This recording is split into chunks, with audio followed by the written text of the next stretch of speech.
I want to welcome everyone to the May 22nd, 2017 City Council meeting. I'm Jonathan Humphrey, Mayor for the day. Our first order of business is discuss the high grass ordinance. Police Chief Cody Phillips. Good evening, Mayor Humphrey, City Council, citizens. On here, we're going to talk about get y'all's input and see which direction we want to go with the weeds, brush rubbish ordinance. Just give you a little background. The last time this was amended or adopted was in 1998, so we're kind of behind on some of the terminology and fees associated with it that's already adopted by the City Council and the fee schedule. This was presented and actually drafted by Philip Cagle back here. So if we get into a bunch of the weeds that I don't understand, I'm going to call him up and tag him in and let him come in and handle him. Like I said, this was last adopted or amended in 1998. And currently, the issue that we're having is it says 10 inches on average in height. Well, average is kind of subjective because, as in a couple of pictures we'll show, your average of what 10 inches is in a yard. Is it considering 10 inches on average with the front yard and the backyard being at 0 inches and the front yard being at 12 inches? That's still under the 10-inch average. So we're trying to clean a little bit of the verbiage up. And also, one of the sections that we had updated and removed is rank perfusion. There's a lot of city ordinances that actually refer to rank perfusion, but I don't think anybody up here could give me a definition of what rank perfusion is. So we're just kind of, sir? Yeah. And actually, Wayne reviewed this. And it didn't actually come from me, but it is very lawyer-like. Yeah. That's why we're trying to change it. I'm glad we're simplifying it. So just a couple examples, and it's just high grass, some pictures we showed. This is 35, 36 inches tall, and we'll talk about this later on, about the 50-foot borders and some exceptions that we have to the ordinance that we're proposing. Again, to become more business-friendly, more aesthetically pleasing to the neighborhood, and we're proposing that we remove to grow in 10 inches in height and an average, and then again take away the rank perfusion. Everything else is basically staying the same. It's just any 10 inches of grass. We'll go over the two different on average and the one with any 10 inches. The any 10 inches is actually, it's kind of an edging ordinance, but it's not an edging ordinance because it removes the of height. So if you have 10 inches growing over a curb line or something like that, it's actually a violation of the city ordinance also. It's not, like I said, it's not technically an edging ordinance because it doesn't have to be at the back of the curb or anything like that. Again, the difference between the average or any, is increased aesthetics. You're going to result in more complaints. It's going to take more manpower, which we have 5 code enforcement officers already, but it's going to take a little bit more of their time. A process now that they go through is if they have to go and abate in a violation, they're writing an administrative search warrant, serving that search warrant. Another thing that we're going to start working on is trying to get a contract mowing service so we can have them on, because we only have a certain amount of time frame from the date the warrant is signed to the date of the execution of the warrant. Again, there's no set definition of average. Part of the exemptions for this is if the lot is over 2 acres, you only have to mow 50 feet from a passageway, a roadway or something like that, and I'll show you some pictures and outlines of that in a second. What that does is it's going to decrease the amount of money it costs for the city to abate any issues, and so it's going to decrease the amount that is required for the property owner to mow. It doesn't mean that they can just let it grow to 5 or 6 feet tall. At 36 inches, it becomes a violation already of the fire code. Code enforcement will start to make contact and try to get the property owner within compliance. If they're not in compliance, by the time it goes to 48 inches, it's considered an emergency mow, and it's dictated by the fire marshal, and then we just go out there and mow it. And then the same process, it's still, you have the $250 administrative fee, and then the cost for the mow that's put a lien against the property. And this is an example of that. This is up there on Beach Street and 820. You see the 50 feet. It still allows for safe passageway of pedestrians, gives a view for vehicular traffic at intersections and stuff like that. Again, like I said, it decreases a personal expense for allowing less to be mowed over longer times. Decreases the city's expense when the city has to abate the issue. Again, here's another picture of what it would look like. And these are examples of areas that we talk about that are over that 2 acres exemption. This is the Northern Cross, Anderson, 820 and beach areas. All those areas would fit the definition of the exemption where they just have to mow that 50 feet border around that acreage.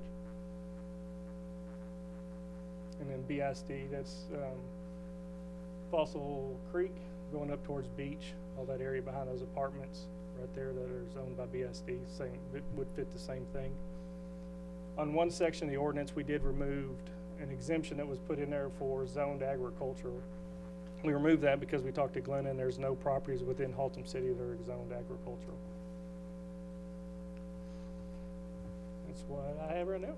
Just say thank you, Chief Phillips. Any questions from the council? Thank you, Chief Phillips. Are there any questions from the council? Councilmember Dr. Trong. Thank you, new mayor and old mayor. Chief, I drove by several properties. They have very high grass, but there are some blue bonnet in there.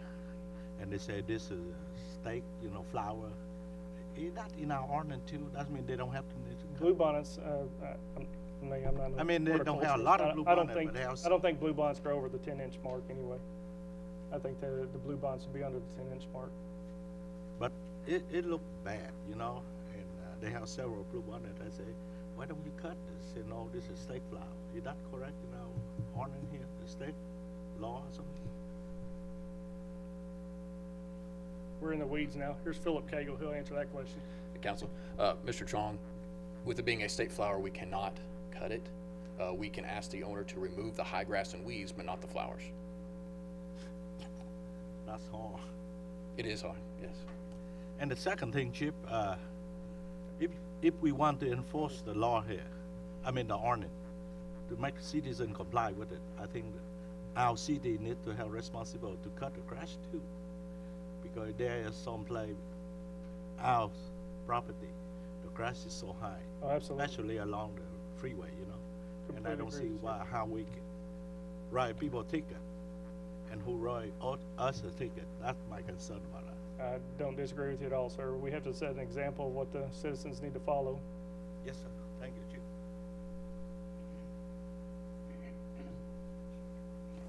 Thank you, Dr. Chong.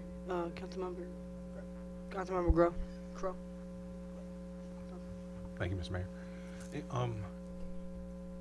I know Councilman Fowler has done exhaustive research on ordinances in several different cities, and there's one that he mentioned. I can't remember which city, but they basically do a one and done. So you're notified that you're in violation, and then after that notification, they don't even bother sending you another notification if you're in violation again. Are we looking at that, improving that? So basically, we're fast tracking habitual offenders, and so that way it's less paperwork or less, I guess, operational tasks that have to be done on code enforcement side, and basically try to get these habitual offenders in compliance. We've streamlined the process by introducing the MyGov software into it, which would help us keep track of stuff like that. Okay, but that keeps was track, but you still have to notify them, put the little stake in the front yard saying it's high grass, and so what I'm trying to say is, we hit them one time, and then, let's say 3 months later, they're again in violation, and so we just start sending them the citation notices as opposed to putting the little stake in the yard, and you got 10 days or whatever the timeline is, and it's just say, hey, you've already had your one time this year, now we're playing, hardball. Yeah. So are we looking at that? The process is going to be the same. I mean, despite how many violations you had, if we had to go to abate the issue, this issue's still going to have to. We're going to still have to obtain an administrative warrant. Okay. Go out there and debate the issues. Okay, but you and still stuff have to like put a sign in their yard. Correct. Each time. Correct. So what I'm trying to say is, you Yes. put a sign in their yard, and With the then more- you go to the warrant and all the other procedures. So you skip the notification, because obviously they know what the notification is. We still had to abide by the notification to make sure Okay, that they're so- aware of the violation. so- Once a violation occurs, yes, we're going to, Okay, so with more code I guess- enforcement officers and all that, we're going to be able to do. I guess we need to change our ordinances for those procedures. So if within a 12-month period, if you're in violation of high grass, and then you fix it, and then you just do it again because you're gaming the system, then we need to change the ordinance where you don't have to be notified the same way. You say something? That is correct, Councilmember Grow. We can do that under state law. We can put in the ordinance, if the Yeah. council desires, that we will get one notice a year, Yep. and it's good for the entire year. I say we. If grass grows up again, then we can go out there. I say and we mow it ride that pony without and notice. get it done. We've got to have that in our ordinance if we. Well, okay, so I'd say we should get that done, because we got 5 new code enforcement people. I'm looking to greasing the skids and making their lives as easy as possible. So, Yeah, I'll just add one thing to that. When you do that, it doesn't necessarily make their life easier, because let's say we have the one and done, and then you have 65 people in the kitty to get their yard mowed, because we're going to have to end up mowing it. So we're paying for 65 yards, whatever they are, to get mowed. okay, That's out of our budget. Yeah. We put a lien on the property. We have to go through that process. So I okay. understand what the Okay. desire is, but you have But- to understand too. I know you say we have 5 code enforcement officers now. I sent you guys an example today yep, I saw it. of one. That's them abating one single Property. lot Yep. property, and just the work that goes into. Okay, but I think some of that issue is because of the lack of code enforcement over a number of years. I'm not saying it's because of you. It's just the way it was from previous administrations. And you're making part of my point. Yep. Because we have 45,000 people, 12.5 square miles, and Right. we've got 50 years of next to no Okay. code enforcement. So I'm just saying, I don't want the expectation to be we pass this ordinance and all of a sudden we look like Colleyville. No, but it gives us the option, though. That's the thing. We I'm have just the option. yes, but I just want you to know ahead of time that because I know the frustration is then gonna be with the code enforcement officers, because it's gonna be like, we pass this ordinance. Okay, this. Just wait. Yep. We pass this ordinance. Yeah. Our expectation when we passed this ordinance was that all this was gonna go away. It's not, because we still have to mitigate that. It still has to be mitigated. Of course, we're not gonna be, Right, it's not gonna be done instantaneous as much as I'd like it to. right. But as somebody that has lived down the street from a habitual violator because they weren't living in the house, you know, I keep up my property, my neighbors keep up their property, but you got this turd in the punch bowl that doesn't. And so, it's like, you know, we can, every 21 days, we see the sign up there, and it's there for 10 days, and then ultimately somebody mows it, and then they just do it again. Sure. And so, as a citizen, it gets frustrating. I'm glad I don't live next to the people, because the people that live there actually have to deal with it day in and day out. And so, I'm just looking, you know, there are people that need to be taken care of, and that's what we have officers' discretion. Right. Okay? So, even though we have that capability to say one and done, that doesn't mean you have to do one and done. I It's think just the a issue tool. you have, if you use officer discretion and it's written in an ordinance, then you have the issue of why'd you treat this person different than you treated this person? Where you have officer discretion built into the city ordinance now, where we can actually enforce it as we see fit. Just because there's an inch of grass or 2 blades of grass Right. in inches, are we gonna pay a company to come in? Are we gonna write a search warrant for a company to come in and pay $65 and put a You $250 know, fine? okay, but the fine thing on- is, you know who the habitual violators are, and that's the thing. When, as a police officer, we knew who all the criminals were. And it's just, you know, there's 20% of the people that are the problem. Yeah, but that's the reason there's only a few things in the penal code and CCP that we're shall arrest on, and everything else is Yep. written under officer discretion. Right. I think not dictating or actually fine tuning an ordinance so what- much that we No, but I'm lose just our saying, discretion on you things. have just putting a tool out there, kind of like a red light camera. It's a tool, all right? That you don't like. Well, of course I don't like it, but it's a tool out there. You could have the camera up there. It could be functional, might not be functional. You don't know. You got a sign that says there's a red light camera there. Correct. And so I think the sign provides more of a deterrent than the actual camera itself, because people are aware now they got a sign there. And so it's just another tool that's in, you know, another arrow in the quiver. So. Yeah, but this has been my stance since we started talking about code enforcement and putting it under the police department is, you know, you approved hiring 2 additional code enforcement officers, which we did. We got the software started. We're in the process now of using the patrol officers in their districts as force multipliers. My suggestion would be that we let the system get a foothold first. We just have our 5th code enforcement officer just got out of training. So, you know, let's utilize a system that we have in place. We can always pass an ordinance, but the consequences of that ordinance, the unintended consequences are going to be, let's say we have to mow 10 times the properties that we're mowing now.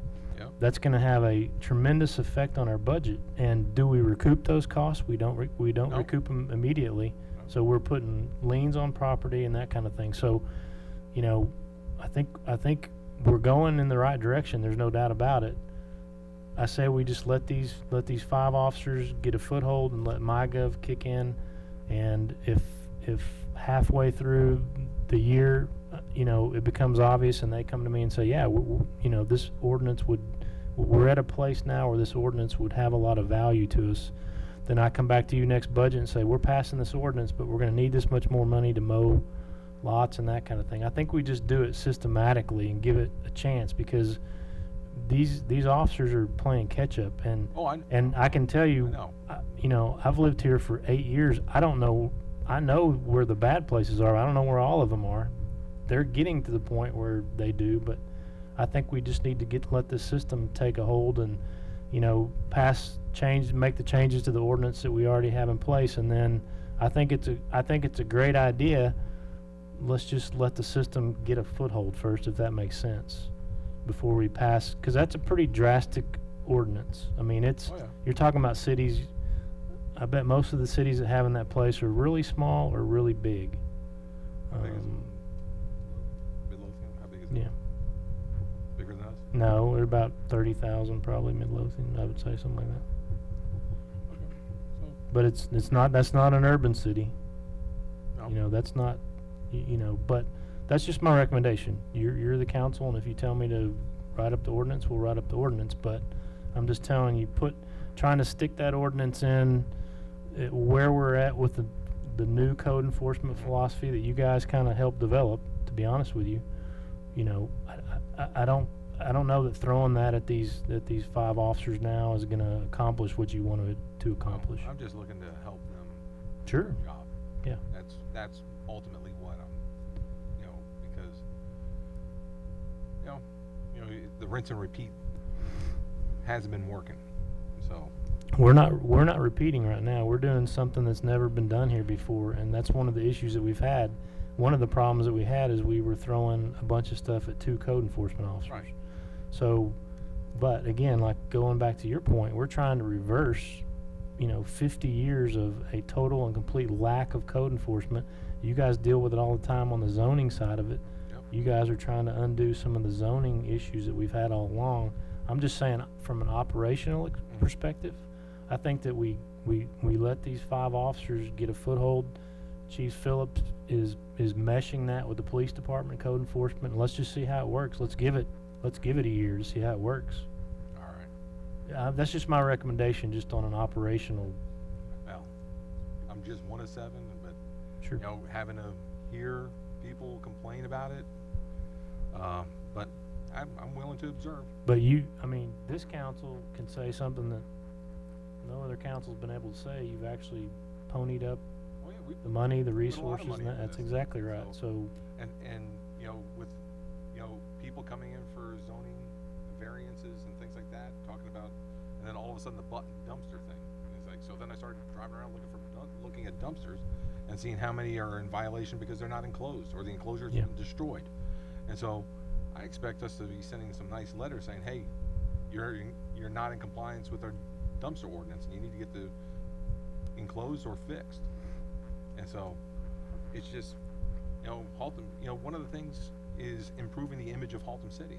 And Haltom City, this is one of these things that as people drive through, it makes an impression on them. And so, you know, we're just trying, you know, I'm trying to push the ball forward and getting the impression of Haltom City better. So, absolutely, I understand. all right, thank you. Thank you, Councilmember Grow. Any comments, Councilmember Fowler? Thank you, Mayor, for Day Humphrey. Just food for thought. We have 2 people that are both running for the unfilled council or the filled council seat in place 6 that are, one of them's going to be here starting in about 2 weeks, 2.5 weeks or whatever. This is a lot to understand, and I think really, and Mayor, I'd like to ask you and the manager and the council maybe indulge us in possibly workshopping code enforcement so that, you know, here's the deal, it's great, and I agree with what Councilmember Grove's saying. I think part of it is it's, you know, we're all scrambling trying to make this thing better, and, you know, we're kind of Ouija boarding it a little bit right now. Y'all have got a direction y'all are trying to go, but the problem is I don't know that the council really fully understands not only the ordinances, because if we're going to sit up here, we better know everything that's in a couple of ordinances: junk, trash, and debris, or junk vehicles, and high grass, And and outside substandard structures. So I don't know that, because I can tell you I don't know them word for word, and I can almost guarantee you probably none of us on here do. So I think that it would be in all of our best interest to educate us on, you know, the rest of this, and us spend enough time, because this is something that's very sensitive to people on both sides, those that have violations and those that feel like they're being violated because people aren't taking care of a situation or abating a situation. So, you know, I think it would be in our best interest to spend a little time on it and make sure that we know what we're talking about when someone comes and asks us about why are you not doing this, and you say, well, look, here's our process. We notify, you know how they have X amount of time. the more educated we are, the better off it is for all of us, because we field most of the questions. So, you know, I'd like for us to, you know, I want to keep moving forward, and I think that, you know, like you said, Mr. Manager, there's been a lot of effort put forth. It's just, you know, I know it's tough on you because we're trying to fill this out, but I think what Councilmember Grove was trying to get at was we won't do anything we can to help y'all. So sometimes when we're trying to help, we're tripping over each other, getting in the way. So I think maybe this deserves and warrants some of our undivided attention to where we really know what we're talking about, because I think those 4 areas are pretty prevalent in our community, and I think that, you know, we definitely need to know what we're talking about. Not to interrupt you, but Sure. I would kind of side with you, because we're going to present a junk trash debris, outside storage, and junk vehicle ordinances. And just like We just dumpster didn't want to enclosure. overwhelm you all at one time with all 4 ordinances, so we're, Well, and I think it would be beneficial to us, and I mean, like I said, I don't want to speak for everyone else. I would like to do that. I'd like to sit down and have time to sit down and have that information sent to us, have a week or 2 where we can read it, have a new council member on board. They're gonna be fielding questions immediately because, you know, y'all are already out working and doing it. So, also I'd like to thank, you know, Mr. Cagle for taking the time. I know he's got a lot of expertise in this, and I want to, you know, thank the staff for allowing them to work on it, and you, Chief. Also, I want to thank City Manager. Thank God we're not going to be Colleyville, because I couldn't afford to live there. So I appreciate you reassuring that for me. But all kidding aside, I do think we ought to consider at least doing that and better educating ourselves. But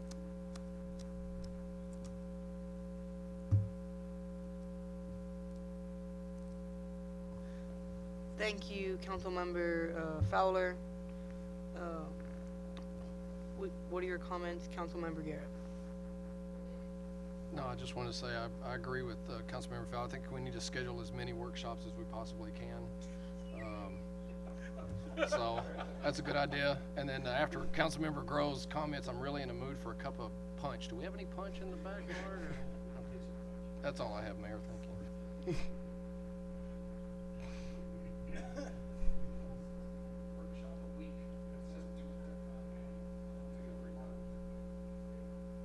so Councilmember Fowler, I guess, do you want all these together in workshop, or how do y'all want to do it?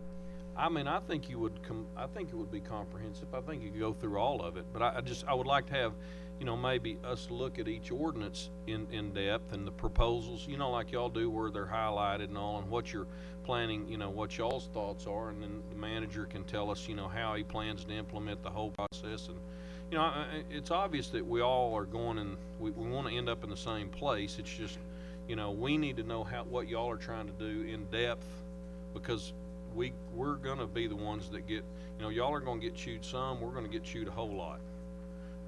So, you know, we need to know, in my opinion, we need to know the ordinances inside out, and that way we can say, well, no, this is, you know, this is why, and this is our process, and this is our procedure.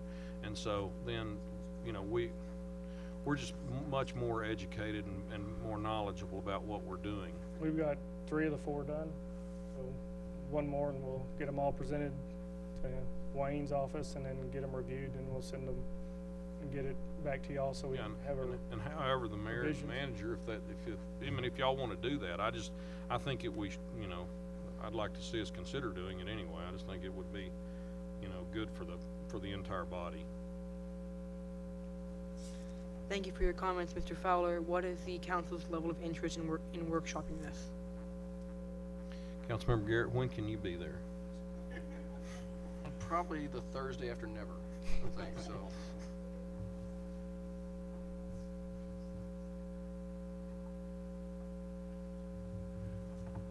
Councilmember Grove? Whenever you guys want to have a workshop, I guess. That's all, I'm open to it.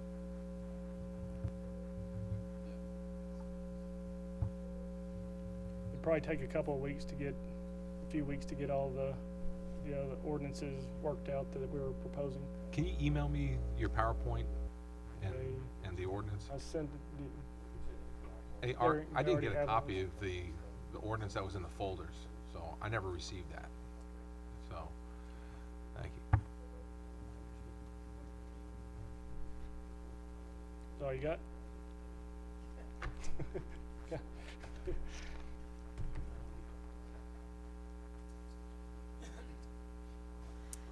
City Manager Lane, do you need any direction from the council in workshopping this? No, Mayor, we'll do is we won't workshop it at council again, we'll kinda have it by itself, and sounds like there's a lot to be discussed, so as soon as Philip and the chief think we're ready with the other ordinances, we'll get with the council.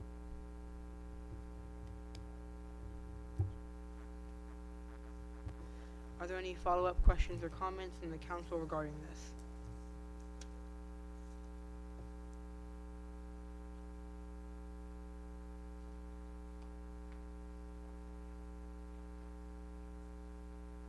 We will now convene into executive session, chapter 551, 551.07, and 551.72, of this.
Okay, I want to welcome everyone to our Monday, May 22nd, 2017 City Council meeting.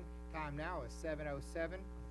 I would like to introduce our mayor for the day, Jonathan Humphrey. We want to welcome Mr. Humphrey. If you would, go down here, Mr. Humphrey. And Mr. Camacho, our city secretary, has a plaque for you, a proclamation for you.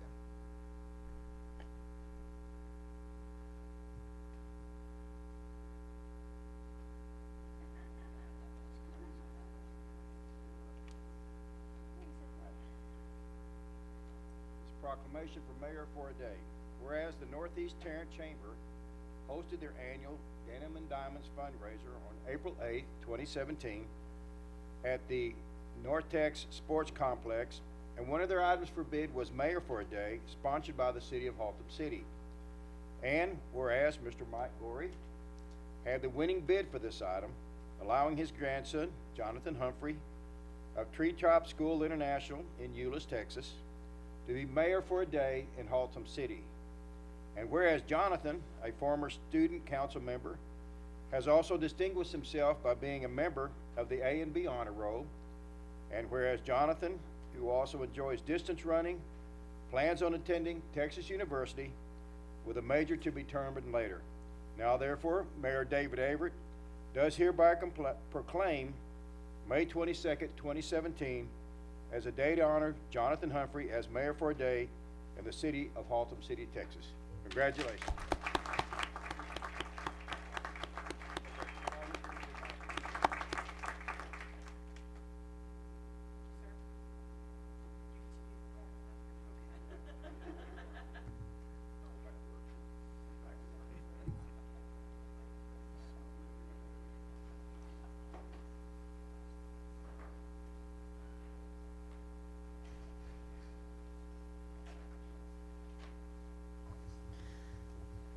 Next on the agenda is Pledge of Allegiance. Councilmember Ann Trong, please rise.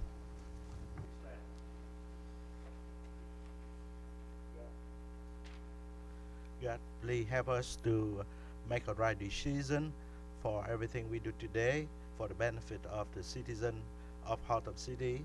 At first, we would like you to protect our public safety officer, fire department, and our staff, plus especially our senior citizen and all citizens in Haltom City.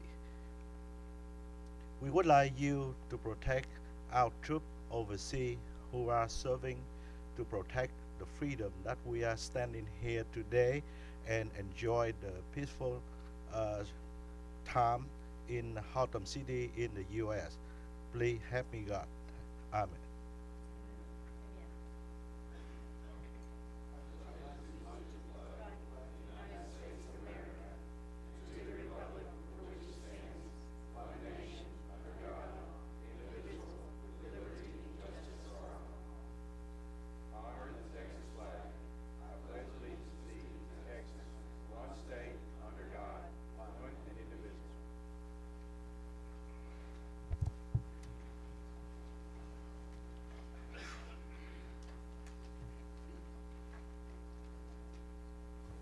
Thank you, Dr. Trong. We are now moving on to announcements and events.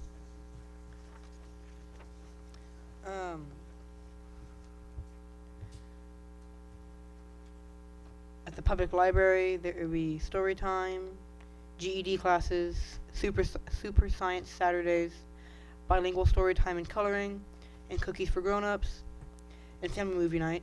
All activities are listed on the library's website. Further dates and times.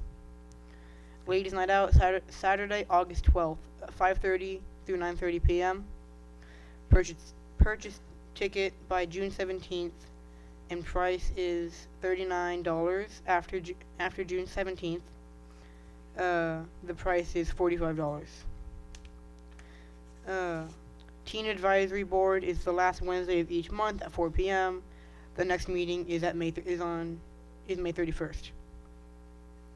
Sing-along afternoon, Monday, June 12th at 2 p.m. with lyrics and popcorn provided with the musical Singing in the Rain. CERT Water Drive will be held on Saturday, June 3rd in the rear parking lot of the Central Fire Station from 9 a.m. to 1 p.m. So please help our fire department by donating bottled water. Community projects. We still have the 2017 Haltom City Community Calendar available at City Hall, the Public Library, and Recreation Center. Parks and Recreation. Registration for Super Kids Summer Camp at the Haltom City Recreation Center has opened, but there is very limited space for the summer, so be sure to register early.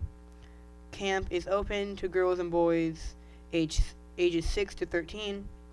Kids will have a great time playing games, doing arts and crafts, attending sports camp, outdoor activities, and field trips.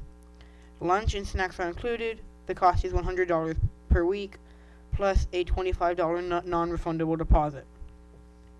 Camp will run from June 5th to August 11th. Bowman Sports will host weekly sports camp at their recreation center starting the week of June 5th. Camps are held from 1 p.m. Monday through Thursday at the recreation center. Cost is only $60 a week. Sports offered include dodgeball, basketball, and speed sports. For a schedule, please check our website or contact the recreation center at 817-831-6464. On Monday, May 29th, the American Legion Post 655 will host a Memorial Day ceremony at the New Trinity Cemetery, 4001 Northeast 28th Street, Haltom City, from 10 a.m. to 11 a.m. All are welcome. At 6 p.m., the Jazz Monsters, 20-piece big band, will present a free Memorial Day concert saluting current and retired members of the United States Military Armed Services at the American Legion Hall, post number 655, 2817 Carson Street. Music selections will include popular music from the 1940s and 50s, as well as patriotic selections. Haltom City will be having a runoff election on Saturday, June 10th, 2017, for Council Place 6. Early voting begins Tuesday, May 30th, until June 6th at the Northeast Center. Other early voting locations may be found on the city website. Haltom City facilities will be closed for the Memorial Day holiday on Monday, May 29th, and will reopen for business on Tuesday, May 30th.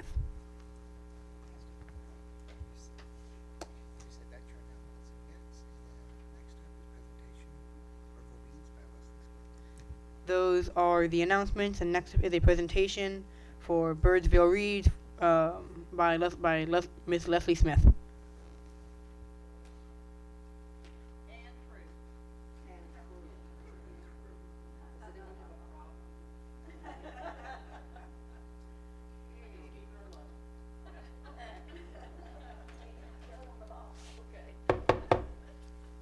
Okay, we have a PowerPoint presentation. Oh, we do. Where is it? David, where's our PowerPoint presentation? Oh. Well, we'll get to see it. You guys can follow along. We put it inside your packets. Is this a clicker right here, I believe, that you're looking for? Out there, it's a clicker. Yay! Whoa! Can we have a round of applause for this man?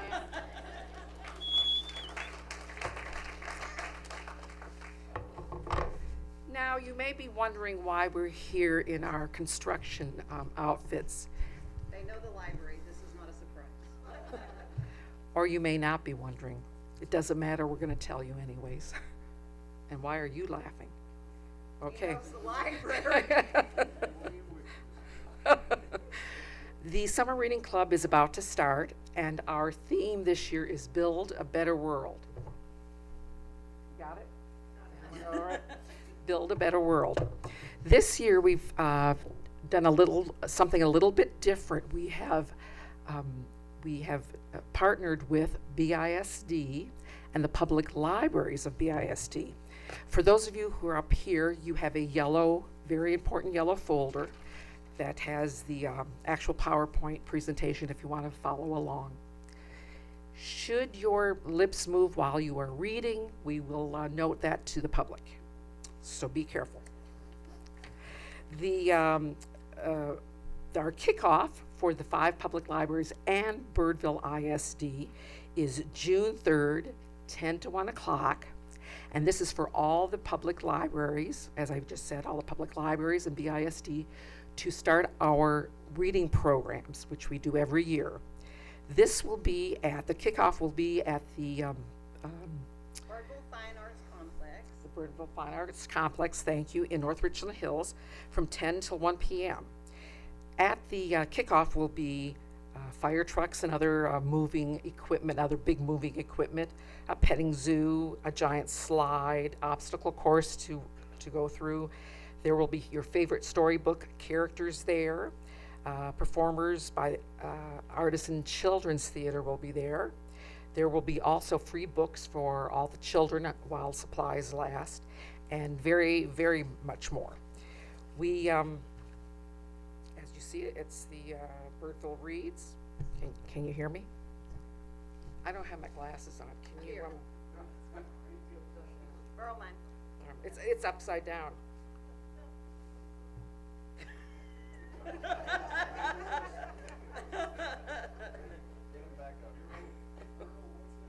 Oh, I just got rid of it, didn't I?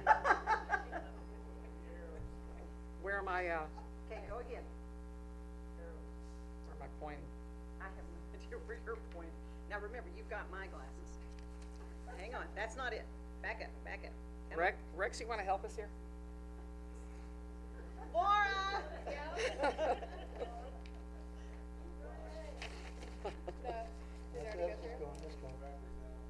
See, it's contagious. I didn't memorize this. Okay. There you go. Yeah, just go to the arrow straight across. That's that one. You're right. Keep to the right. There you go. Okay, there's all of us, the fun group. Hope you didn't miss it.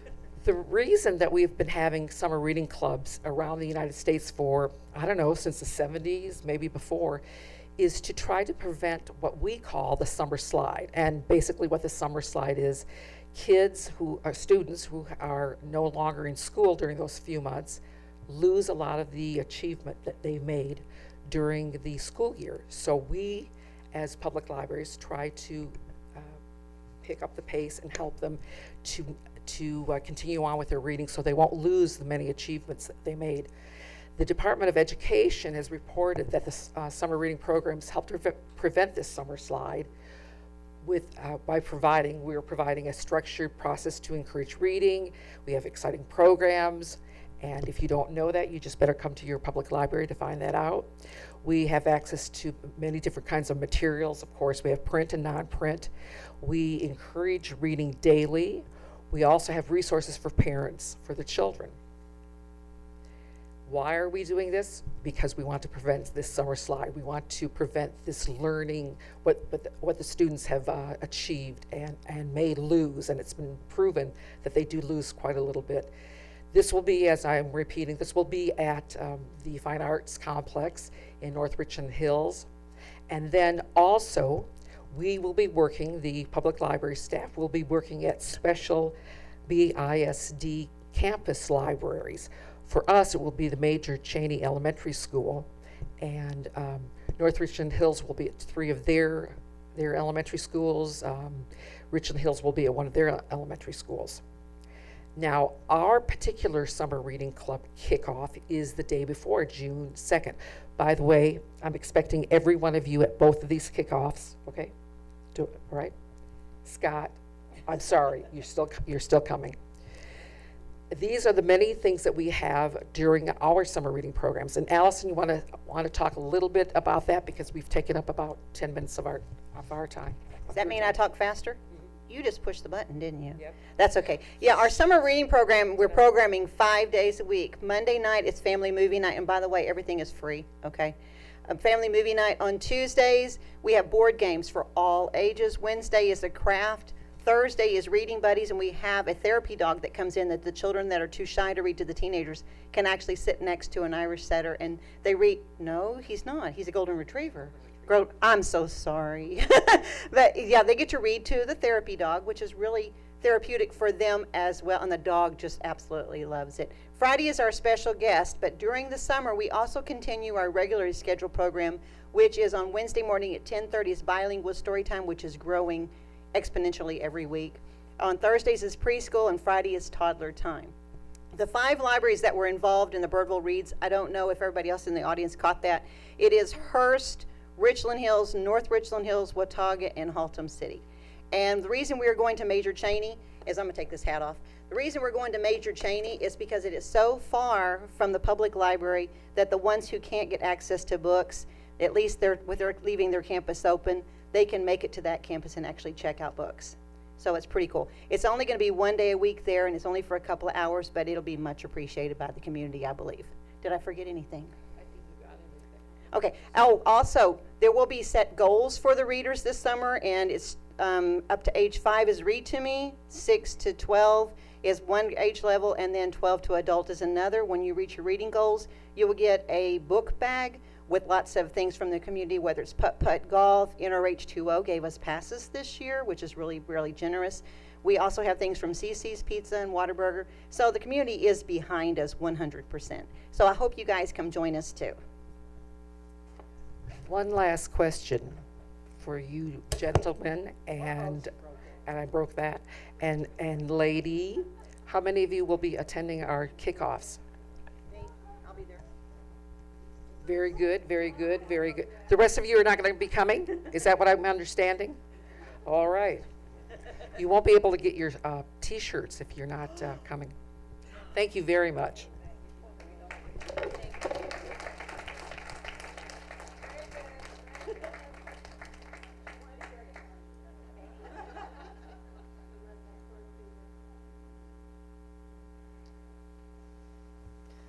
Thank you, Ms. Smith and crew. Next up is a proclamation for National Poppy Day by Councilmember Janine Nunn.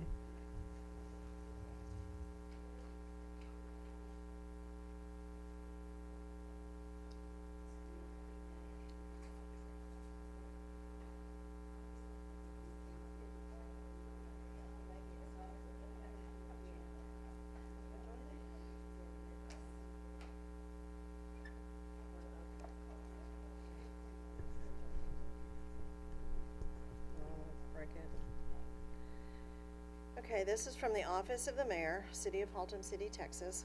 Proclamation, National Poppy Day. Whereas poppies are worn and displayed as a symbolic tribute to our fallen and the future of living veterans and service members, and whereas at the end of World War I, the American Legion adopted the poppy as a symbol of freedom and the blood sacrificed by troops in wartime, and whereas the use of the poppy symbolically comes from the poem In Flanders Fields, which movingly begins, "In Flanders fields the poppies blow, heaven between the crosses, row on row," referring to the poppies that sprang up in the turned earth of battlefields across Belgium and France where soldiers died fighting. And whereas the American Legion family has long utilized the red poppy as its official flower, symbolizing the bloodshed by those who have served in our U.S. military, and it is fitting that as the American Legion and American Legion Auxiliary approach their 100th anniversary, they expand the meaning and symbolism of the poppy, mirroring the manner in which the poppy is showcased in England and Canada on their Remembrance Day. And whereas wearing a poppy will help unite citizens from across our nation who decide to show their patriotism. Now therefore be it resolved that the City of Haltom City supports the designation of May 26, 2017 as National Poppy Day and encourages all citizens to join in observing this day to honor every service member who has died in the name of liberty, freedom, and democracy, while also showing their support for living veterans, service members, and their families. Thank you, sir.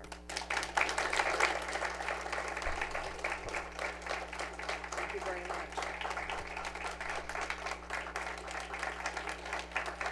And I presented this to Mike Gorey from the American Legion. So that everybody in the audience doesn't feel left out, on Memorial Day, at the New Trinity Cemetery, starting at 10 o'clock, we will be having a memorial service. And at that time, anyone who shows up will get a poppy. We encourage you to wear the poppy as much as possible. And I guarantee you that if you show up on Memorial Day, my wife will be handing out poppies. I do have an extra one. Now, you know.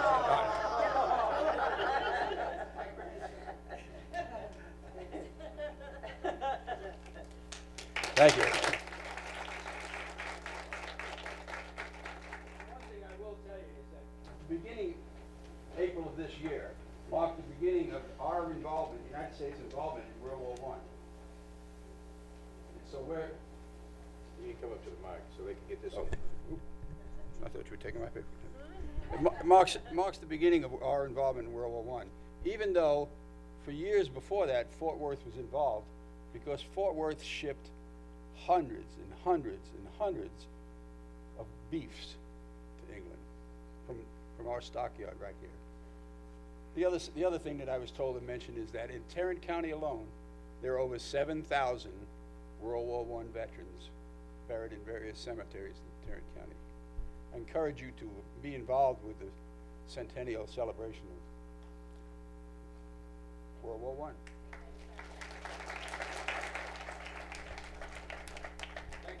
Thank you, Mr. Mayor.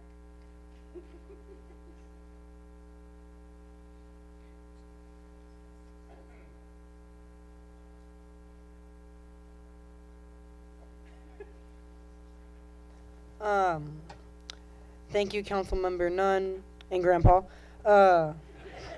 Next up is Haltom City Garden Club, the 30th anniversary with Park Director Christy Pritt.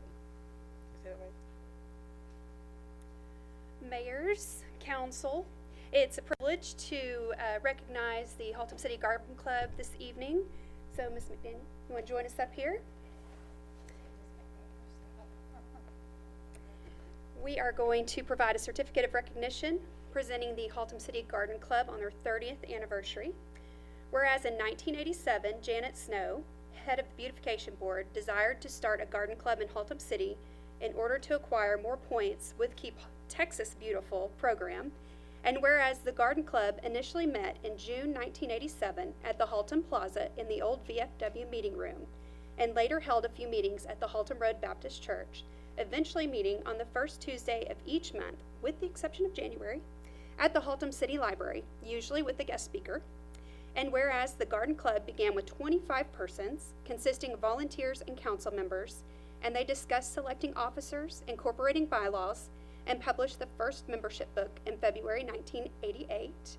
And whereas today the garden club consists of approximately 95 members and honors former members who are deceased with a memorial tree, of which 29 have been planted and are located at Haltom Road Park, Broadway Park, and on the trails behind Haltom High School, and the tree garden behind City Hall, and the Haltom City Northeast Center.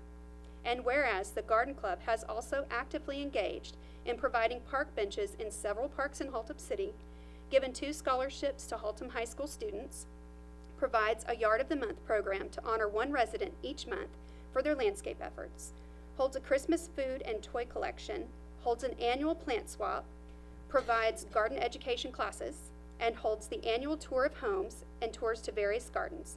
And whereas the garden club has always been committed to its mission of encouraging interest in all phases of home gardening, civic beauty, and the conservation of natural resources. Now therefore, David Averett, Mayor of the City of Haltom City, Texas, and on behalf of the City Council and all of our citizens, wish to publicly congratulate the Haltom City Garden Club on their 30th anniversary in Haltom City.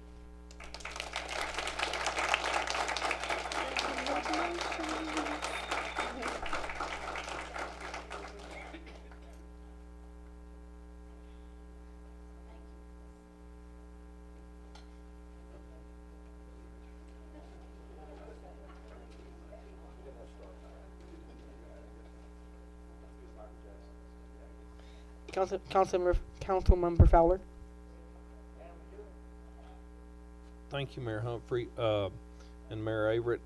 Wanted to also, as you can tell, there's a great deal of volunteerism, and our staff participates in a great, they go above and beyond, and it's all staff members, not just our, not just our city managers, but all the directors and employees within the city. So I wanted to also tell everyone thank you. There was a great event that was put on by the Friends Helping Friends Saturday night, the burgers and bingo at the Senior Citizen Center. I think it was a great success. Most of the council was able to make it. Great portion of the staff, our seniors participated, and they have the bingo down. I'm not very good at bingo, so I figured that much out. I don't think I'm gonna be a very good senior. So, but no, it was a great event. It was for a great cause.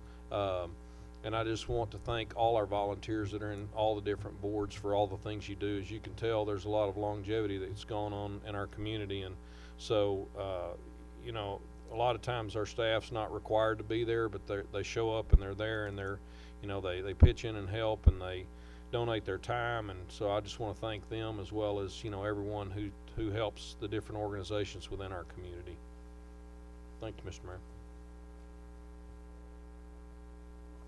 Thank you, Councilmember Fowler. Now moving on to our regular agenda.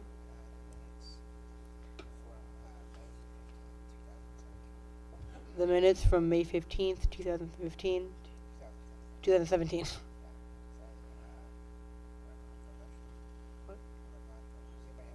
Does anyone have any questions? Councilmember Fowler. Thank you, Mr. Mayor. I move for approval of the minutes as written from the May 15th, 2017 meeting.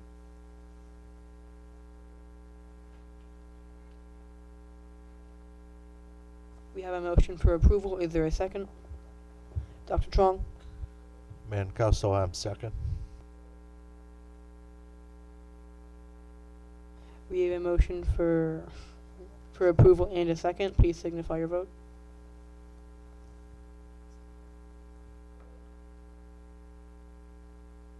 Motion passes unanimous.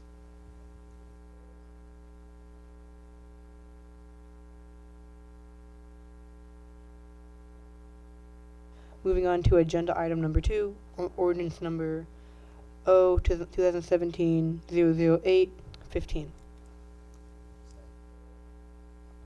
Ms. Batchelor. Yes, I'm going to introduce Glenda Batchelor here. She's going to be the staff member carrying this particular agenda item. I just want to introduce her as the new Community Planning and Development Director as of May 15th this year, or this month. She served in numerous capacities, long-time employee, and staff members earned the respect of citizens and contractors and staff, and I know you as well, each one of you. So I just wanted to officially welcome her up here to this podium, because you're going to be seeing more of her, and we really appreciate the fact that she's willing to serve in this role. Thank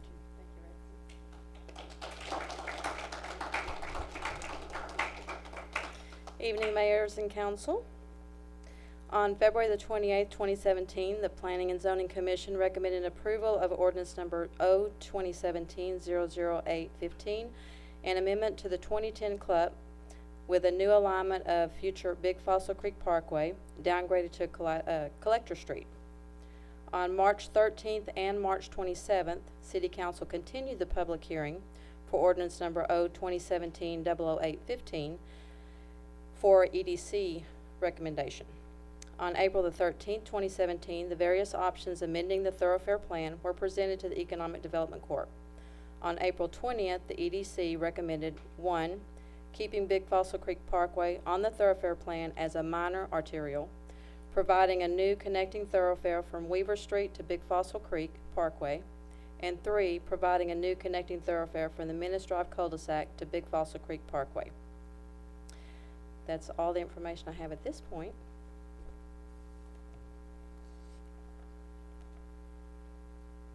Thank you, Ms. Batchelor. Are there any questions from the council? Councilmember Garrett? Thanks, Glenn, and congratulations. Thank you, Scott. Do we have any visuals? Let's see if we can find them.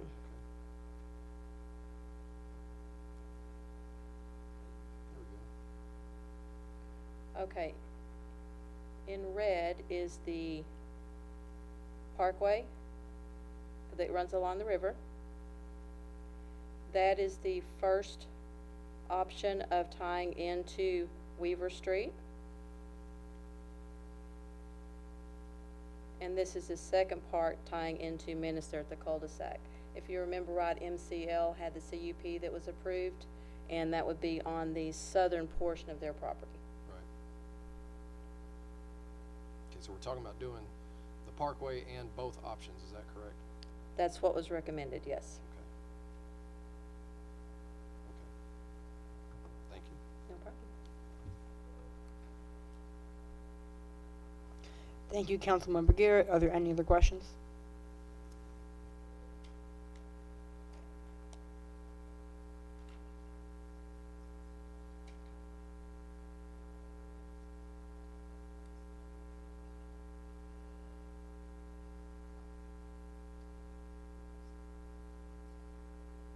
Seeing no questions, I'll open the public hearing at 7:40.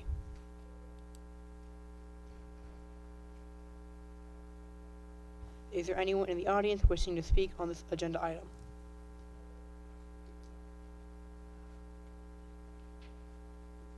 Sir, if you will please state your name for the record. My name is Kyle LaPointe, and so we're the owners of the property that Plan C is planning a thoroughfare there across the property. So I know I had seen at a previous meeting a few options for different various outlets from Minnis Drive through to the new parkway there. I don't know how much further any of those have been involved, but there seem to be several options in there. I understand the need from a fire capacity to have a side street across there. So it is our opinion that really if we could do something that would allow multiple options across that maybe wouldn't take as much of our property, could be beneficial to us. We don't know that we're going to need all of that property at this point. It could be fine, but it also will take, if there's both the parkway and that east-west road, would take probably about a third or more of that property away. So, you know, for us, that's not as good a deal. We you know, kind of like the size of the property the way it is. So just wanted to come up and mention that I think there are some other options, including an easement that's already a property or two south. That's a 30-foot utility easement that's already owned by the city of Haltom City. So it may allow the collector going east-west to be reduced. That's another option too. I don't know. I haven't looked in that big of a detail at those. Just know that that exists from looking at our site plans and looking at some of the other information that's out there. But that's all I really have at this time. Just wanted to mention that. So. Thank you, sir. Is there anyone else wishing to speak? Please state your name for the record. My name is Andrew Kubiak, and I'm with Charles Crook Consulting. I'm the civil engineer representing MCL Contracting. I also just wanted to make a few more comments regarding the alignment of Fossil Creek Parkway as it's shown. It's also our opinion that this is a less than optimal use of city resources. What you have shown here is essentially a single loaded major arterial.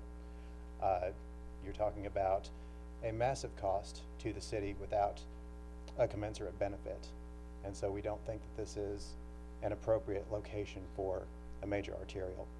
Also, as Mr. LaPointe also just mentioned, the extension of Minnis Drive, the green line you see going east and west, there's an approximately 10-foot grade break that will have to be accommodated for in any future roadway consideration. Thank you.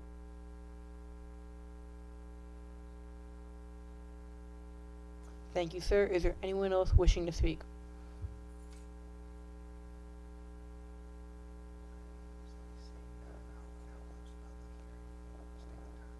Seeing none, I will now close the meeting, close the public hearing at 7:45.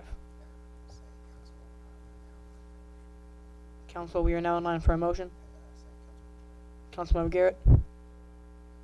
Yes, Yes, sir. I just had a couple of comments. I know not all council members were privy to the meetings we had with the EDC, but it's my understanding, and Greg, please correct me if I'm wrong, but I mean, this is just establishing possible locations or general areas of locations for these. This is not a down to the inch blueprint, if you will, of the roads, and several factors were taken into consideration when we did these. One was cost. You provided extensive information to the EDC as far as pros and cons of each option. We looked at existing pipelines and all of the utilities and everything that would be required, plus fire coverage as far as fire access to the buildings, existing buildings that are there, and future development possibly. We tried to consider all of those options when we decided on these. But again, this is not how the roads will look. This is just setting the thoroughfare plan to let all property owners know in the future Haltom City is considering putting through roads in these areas. Is that correct? Correct. I don't need to correct you. That's absolutely correct. Thanks. I was listening when you talked that time, so that's all I have, Mayor.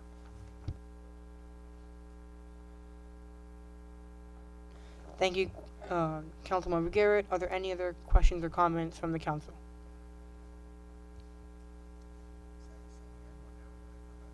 Seeing none, we're now in line for a motion.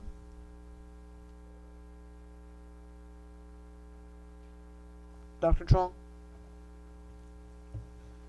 Mayor and Council, I would like to make a move to approve ordinance number O-2017-0018.15, first reading. Motion for approval. Is there a second? Councilmember Garrett? I'll second the motion, Mayor. The motion for approval and a second. Please signify your votes.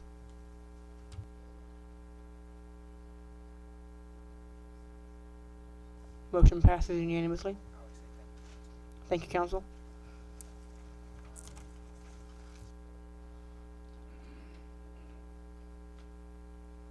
Moving on to agenda item number 3, schedule special council meeting for canvassing. Okay. Mr. Camacho? All right, thank you.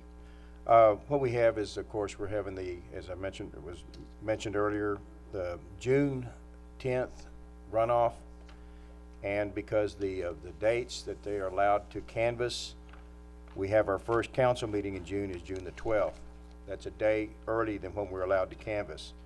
So then we have the option of either having a special meeting that week to do the canvassing, or we can wait to the following Monday, because we have to do it, I think, by the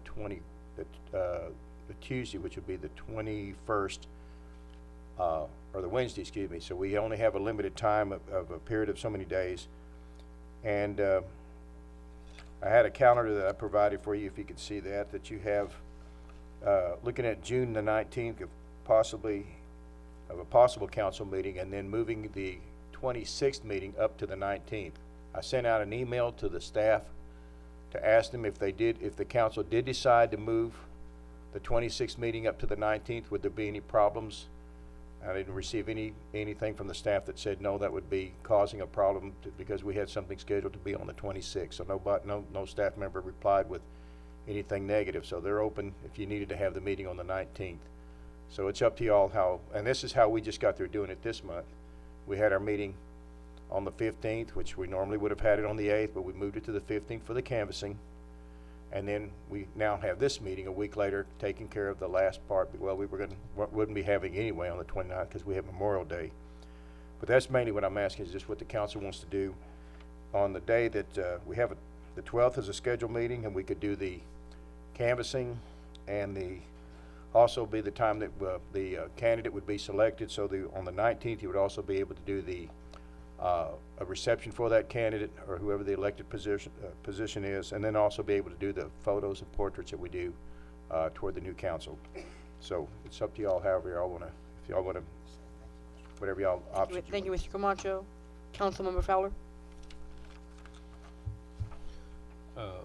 From staff level, were you recommending not having the 26th meeting? Or yes, I checked with the staff, that way we could get it in, and just kind of like we did this month. We're not, and nobody had a problem with not having the meeting on the 26th, because when you go into July, you're gonna have it July, I believe it's gonna be, see, first, second, third, you'll have it on July 10th, which is only gonna be, it'll be a 3-week break, but that's normal, that sometimes happen anyway.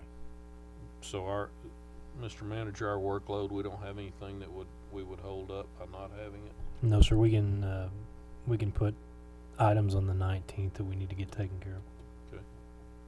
Thank you.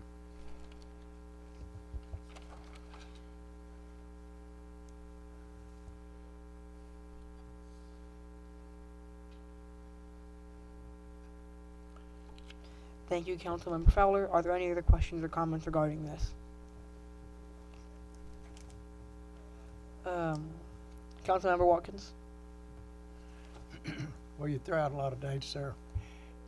What are the proposed dates for the 2 council meetings? We'll be having the normal meeting on June the 12th, and then move the second meeting of the month up a week to June the 19th. Thank you. Yeah, we have to take it, we just can't do that automatically, but we have to do action the month before to notify, according to charter, we have to notify we're gonna move a regularly scheduled meeting. We do have to do that in a council meeting, that's why we're doing it tonight.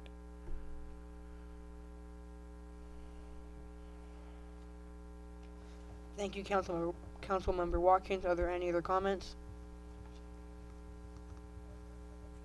We're on for a motion. Councilmember Fowler?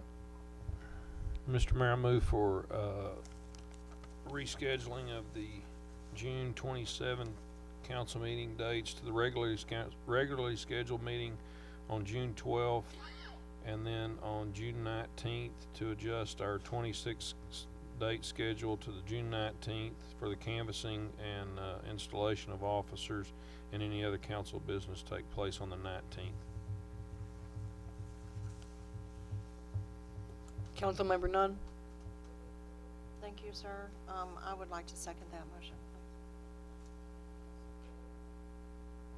We have a motion for approval. Please signify your vote.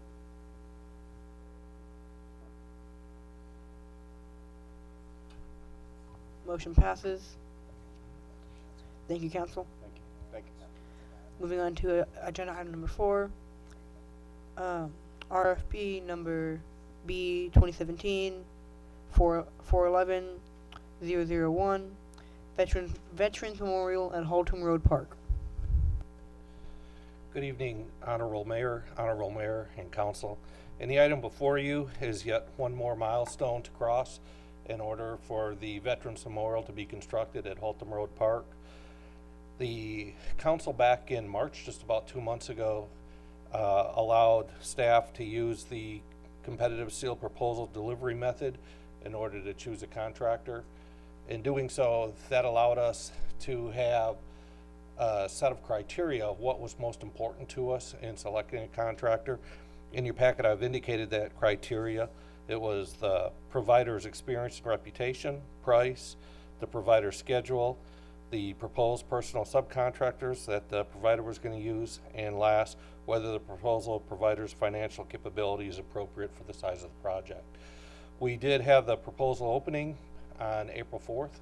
3 entities provided us proposals. They were Sprinkle and Sprout, doing business as Cole Construction, Ironwood Construction, and Fort Worth Civil Constructors. The Veterans Memorial set aside a subcommittee to try to streamline the process. That subcommittee initially wanted additional information from both Sprinkle and Sprout and Ironwood Construction. During that process, Sprinkle and Sprout dropped out, and they requested the same information from Fort Worth Civil Constructors. Upon receiving both the information from Ironwood Construction and Fort Worth Civil Constructors, the information, the references that we received from Fort Worth Civil Constructors far exceeded anything that we expected. It's pretty safe to say. And last week, the subcommittee met with Fort Worth Civil Constructors to go over the proposal, any areas that they thought that we might be able to achieve some cost savings. As it turns out, there was quite a bit. However, because of the magnitude of areas that we had them look at, it probably will not be until sometime next week that we have the full itemized list of items that can be changed from what the architect proposed. A lot of times that kind of makes you nervous. You're thinking that we spec'd out something and that the product that the contractor may propose would be of inferior quality. But in fact, on quite a few of the items, we were pleasantly surprised. Where, for instance, on the arch, where we presently were proposing cladding because we thought it would be more cost effective. However, due to the timing, the cladding probably, one, would not get here on time, and two, would be more expensive than going with real stone. So I can't tell you the cost savings at this point, but Fort Worth Civil Constructor's bid was $851,212. So what I would ask the council at this point, since there is money available in the park's most recent bond package, that we authorize the city manager to enter into a contract up to that amount, and that upon the Veterans Memorial picking and choosing which items that they think are most appropriate for the memorial, that the city manager be able to execute a contract up to that amount. And lastly, if there's any items that you want the Veterans Memorial Committee to consider, by all means, include it in your motion. Having said that, I'll be happy to answer any questions.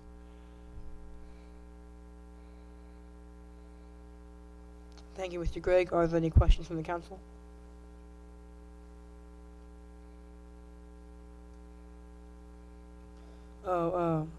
Councilmember Nunn? Thank you. Greg, I can't remember in our meeting, and I know it's going to be a while, but I was asked this afternoon before coming in here about what time frame are we looking at actually putting equipment in and starting the project. I believe from the time that the Veterans Memorial Committee chooses which products they want to use, it was going to be around 6 weeks, maybe 8 weeks afterwards. The $1 million question was whether the project would be substantially complete by November 11th, and the contractor said as long as we stick with that time frame and that the Veterans Memorial Committee is responsive on any questions that they might have, that they thought that the November 11th date was very possible. Thank you. And I'm pretty much can assure you that the Veterans Memorial Committee will be very responsive. Thank you, Ms. Nunn. Councilmember Grill? Hey, Greg, do we have a definition of what substantially complete is? It will be the industry standard and not a specific definition for this project. And what is the industry standard? It'll be functional. The arch will be up, the platform will be in, that. The water? Are we doing a water? The water feature was being done separately, and we are working on that. Okay, so that might not be part of the substantially complete. We're trying, right, that's not included in his contract, so it can't be included in that definition. But the vendors that we've been working with, that is our main goal. Because, you know, we want it open on Veterans Day. You know, Correct. that's one of the, so it's going to be a very tight window that we're dealing with. So if we say yes, we're looking at what, 6 to 8 weeks to actually have The contractor on site, correct. Yeah. Okay, so that's pushing into July, July. Yes. The contractor thought he could get it constructed in 3 to 4 months was the time frame he gave, which if you look at that, that brings us right up to the due date. So there's not a lot of time to waste. So. Yeah, okay. All right, it's gonna be interesting. Thank you, Councilmember Grill. Councilmember Fowler? I just wanted to thank, there's been a great deal of work on behalf of, Ms. Nunn, got this ball started and has worked very, very diligently on making sure it moves forward, and as well as you, Mr. Van Noon, Hughes, Ms. Pruitt. I know Mr. LeMaster was back there. He was on the board, on the committee, and the other committee members, and I just want to thank y'all if y'all have moved with actual lightning speed for the for being a project this large and the scope that's going forward with it. So I think it's something that we can all be very proud of, and I know at the end of the day it will. So and hopefully we can continue to, I think y'all have designed it to where you can add additional things to it in the future, and continue to honor our veterans that have served. So I do want to tell you how much we do appreciate all the hard work y'all have all done. Thank you, Councilmember Fowler. Ms. Nunn? Thank you. I just wanted to add, in the meeting, the subcommittee meeting, we had, again, Deborah Gagliardi, who's our architect. And she's pretty phenomenal, I'll tell you. Not only is she extremely smart, she's very dedicated to this project, and she will not let this group get away with anything. I mean, she is on their rear end right now. And so I feel very confident that it will be built on time. It will be constructed extremely well. This company, I know a lot of people got a little frustrated because it was taking so long. However, we wanted to make sure we had the right construction company. We had everything in order that we wanted, and we wanted the budget. You know, we don't want to go over the budget. And again, I'll say that, and we won't go over the budget. We won't, and they know that. They were very nice, just like Greg said about, you know, they want to do cost savings with us. They know how important this is to our community, and they're even kind of a part of the community. One of them grew up here, and you know, they're just very diligent in what they want to do. Christy has brought some wonderful ideas. Again, we're doing a separate fountain, and we're going to rely pretty heavily on donations for the fountain, and we want to be able to, you know, put people's names on a plaque that donated to this. So it's going to be a little separate. However, it's all going to be complete at the same time. Just for people that are wondering about that. And we're also not only honoring our veterans, our current service members, our men and women that have died, you know, overseas, but also our firemen and our police officers too. Thank you. Thank you, Ms. Nunn. Are there any other questions or comments? Seeing none, we are online for a motion.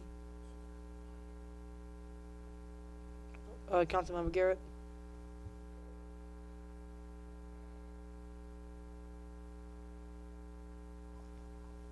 I'll defer to Councilmember Nunn. Okay. All right, thank you. I'm sorry, I hesitated because I didn't know if you needed somebody to come up from the, you know. Okay. I would like to make a motion to approve the construction agreement. RFP 2017-411-001 for the Veterans Memorial at Haltom Road Park.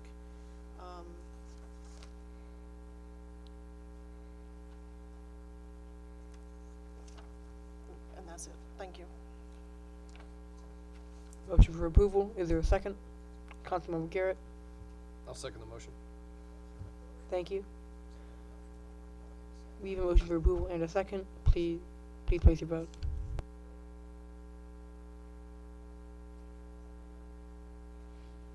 Motion passes unanimously. Thank you, Council.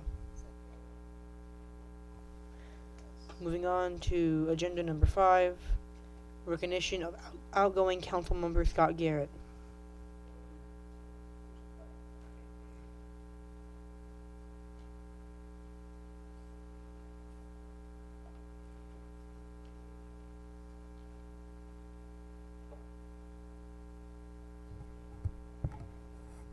As many of you may or may not know, this is Councilmember Scott Garrett's last meeting, and we have a plaque for him from the council.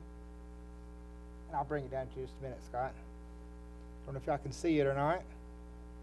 And what it says is, the City of Haltom City, Scott Garrett, City of Haltom City, City Council Member Place 3, and Economic Development Board Member 2015-2017, in recognition of the contribution, achievement, professionalism, and leadership as an elected official and appointed official in the City of Haltom City, Councilmember Scott Garrett.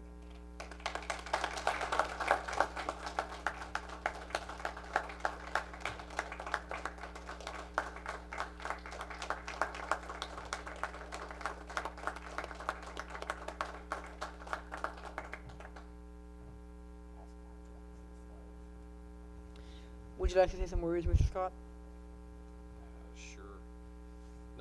like to talk much. So that is a big plaque. Thank you very much. Gosh, what do I say to that? It's been the greatest honor of my life to serve the citizens of Haltom City. You guys are, everyone here, everyone watching, every citizen in the city, whether they come up and actively participate or not, it's just been an honor. I originally ran for office, you know, seeing some things up here that in the direction of our city that I thought could be improved. Luckily, got in with probably the best group this city's ever seen, in my opinion. And we came in and made some of those changes, and I think the city's on a much better track than it was a couple of years ago. But it's just really impressed on me the time up here, the work and effort, dedication, and love for the city of the citizens.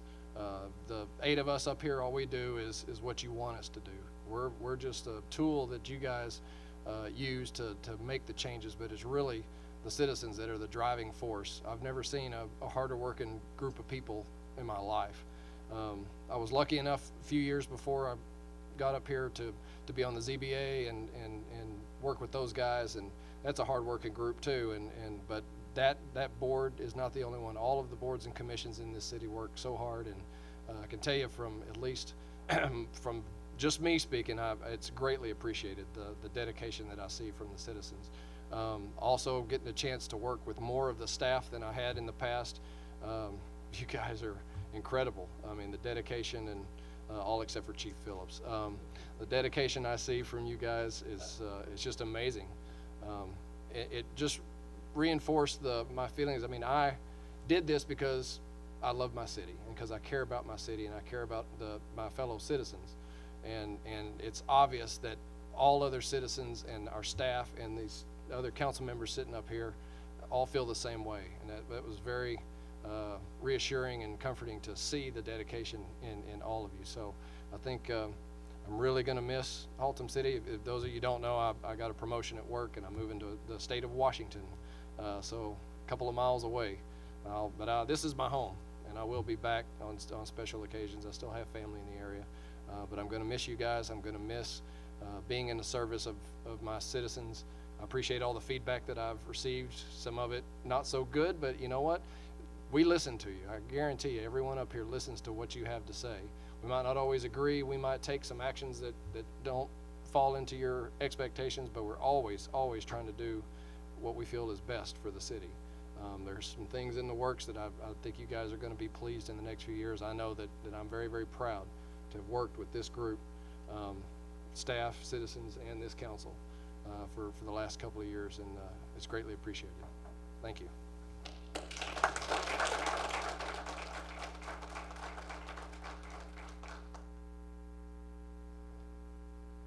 Would any of the council members like to say something?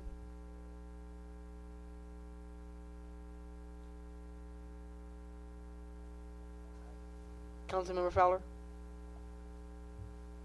I don't mind to defer to Miss Nunn if she would like to go first.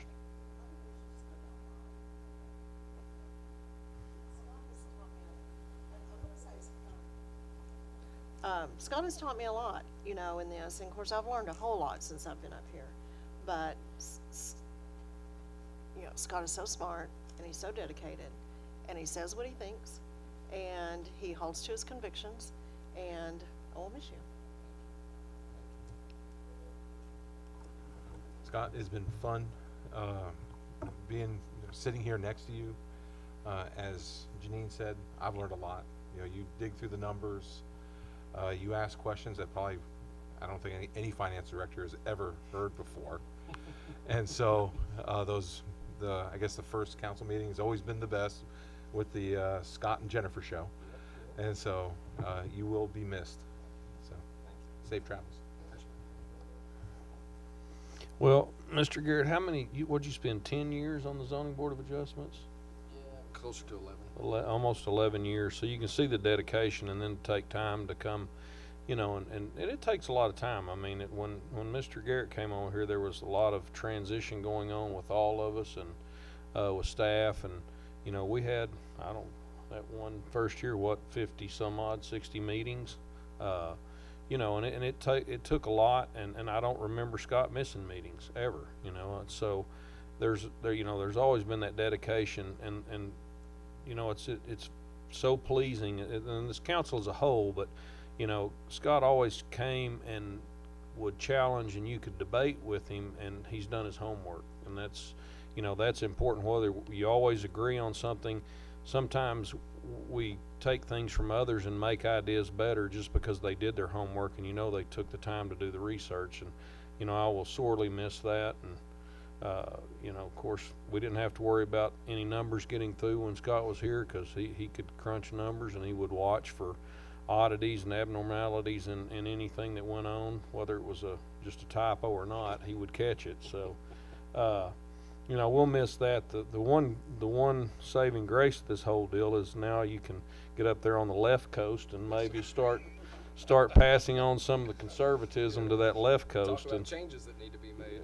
And you're the guy that could probably help make some changes up that way. So, no, we'll miss you, and of course I know I'll miss you a lot, and you know, I wish you the best, and you know, I know that it's a great opportunity for you. I think from what we've, you know, just briefly talked about, it was a opportunity you probably couldn't pass up. So there's always a place here for you, and we do appreciate all, and I appreciate as a citizen and as a taxpayer, you know, all that you've done and the work that you've, you know, put into it. So thank you so much, and best of luck. Thanks.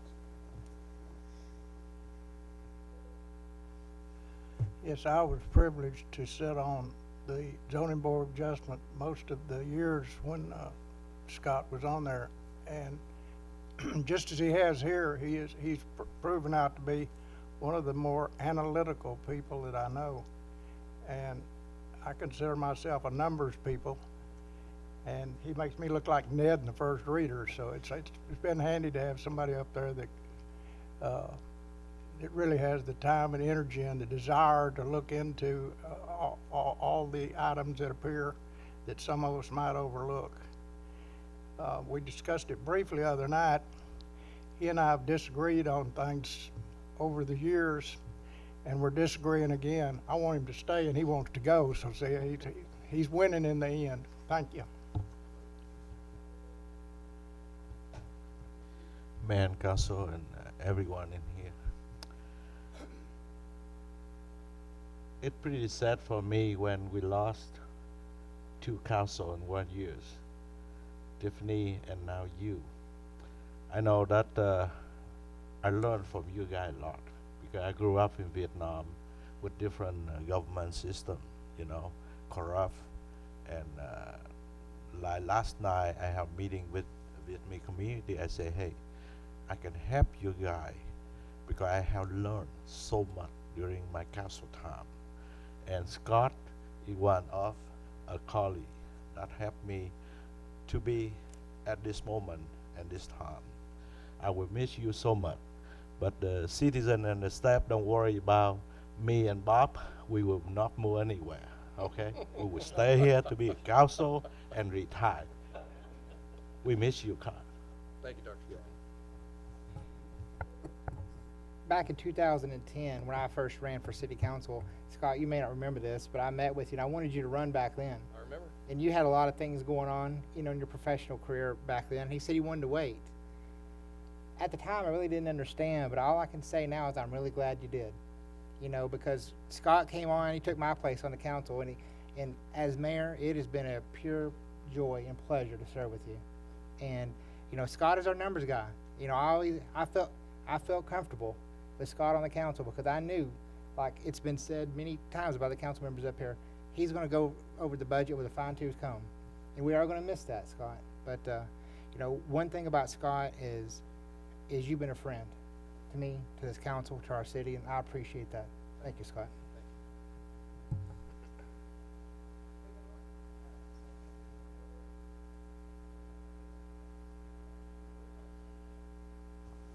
Moving on to the Visitors and Citizens Forum, is there anyone who would like to speak?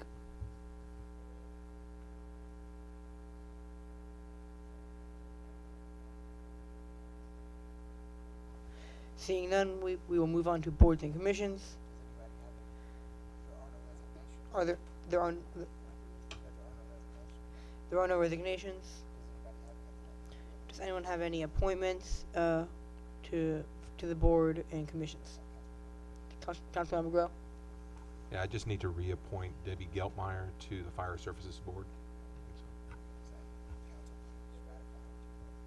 Council, please ratify with your vote.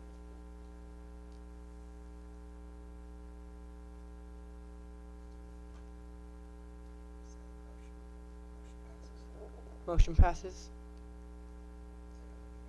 Are there any others? Seeing none, we will end the vote. Thank you.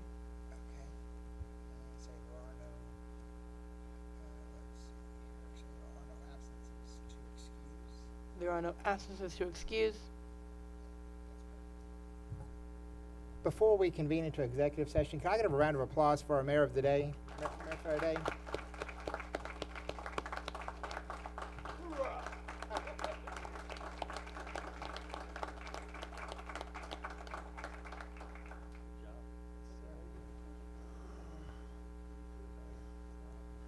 Who? We should have done it last time.